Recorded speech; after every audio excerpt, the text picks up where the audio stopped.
Mga araw sa inyo mga bayan, welcome back ulit dito sa ating channel. And sa video ito, pag-uusapan naman natin ngayon ang tungkol dito sa mga new addition sa Gilas Pilipinas sa para sa Asian Games sa Aichi Nagoya, Japan yan gaganapin ngayong September 19 to October 4. Ayan.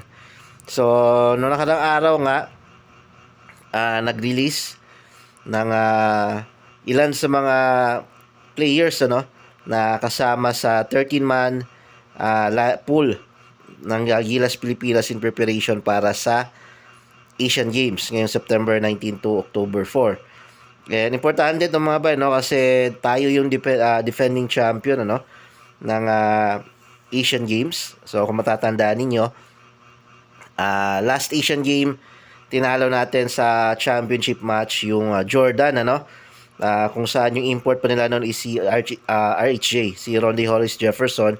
Ginanap yon sa China.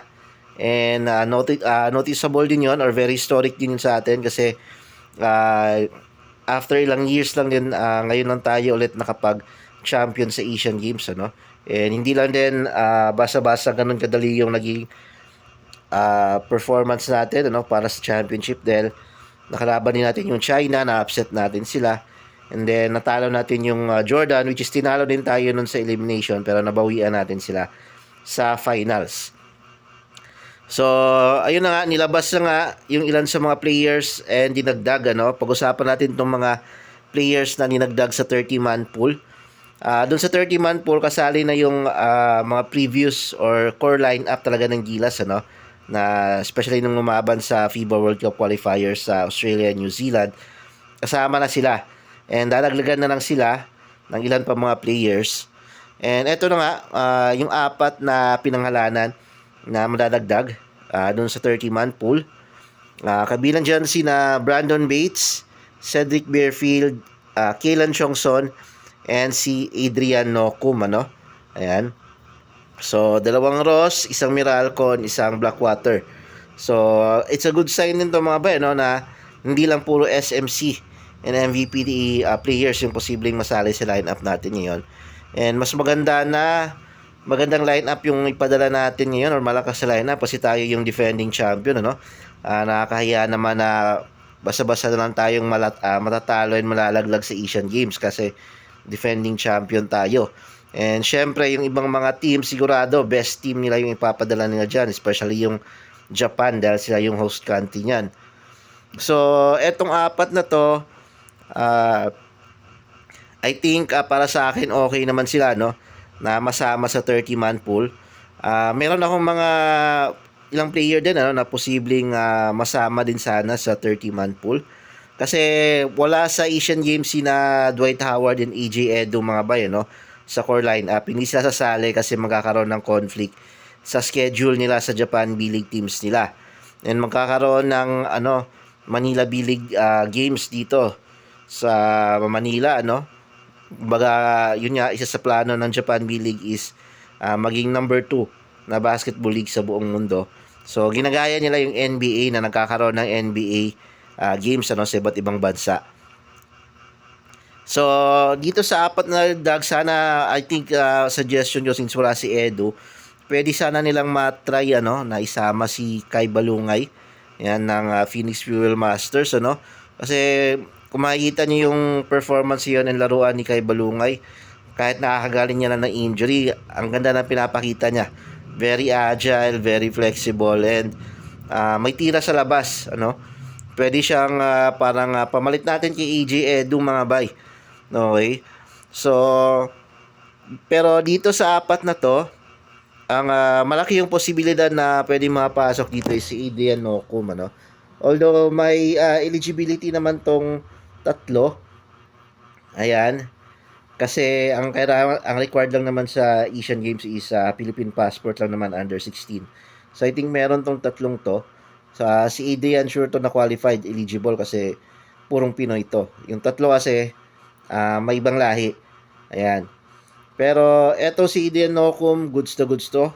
Ayan, masusubukan to sa Gilas. Ang maganda dito kay Adrian Nocum mga bay, o isa sa mga na-impress ako sa kanya is yung kanyang vertical leap, yung leaping ability, grabe, sobrang athletic niyang tumalon.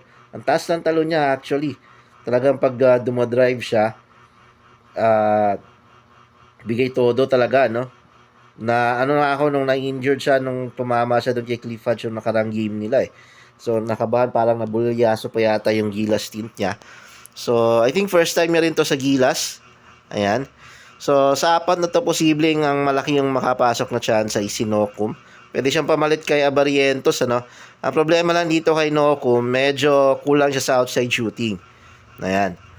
And then si Bearfield naman, pwede din. Ayan. Although may pagkabaldog to si Bearfield, pero actually yan yung kailangan ng Gilas ngayon sa gwardiya. Yung kayang gumawa ng sarili nilang tira. Yan yung kulang talaga ngayon sa Gilas sa local na guards natin. Yung mga Terence Romeo, Jason Castro, yung tipong kahit na hindi na mamasa o mga baldog, basta na kayang gumawa ng sarili nilang puntos. Etong dalawang to, yung pwede nating sabihing pasok doon sa role na yon, ano. And then si Brandon Bates, yan pwede din pamalit sa big man natin, ano. Pwede din siyang pantambal kay QMB. Ayan. Since wala si EJ Edu, and pwede siyang pamalit kay Fajardo actually. Ayan, or kay Japet. And then Kilan Chongson, isa sa mga shooter sa Ross pagdating sa 3-point territory.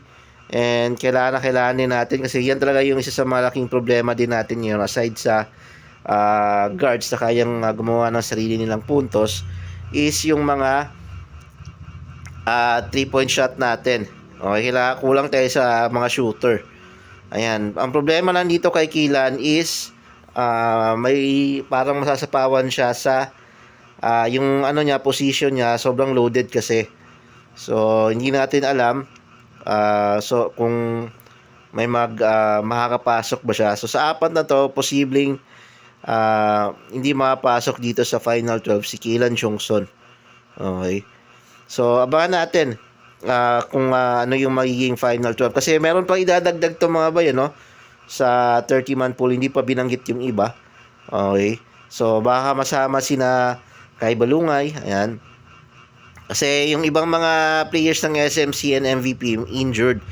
Okay, so kailangan nilang ilawakan yung 30-man pool nila. And since Asian Games naman to, pwedeng umabot ng 30-man pool lineup yung ipapasa nila sa Gilas.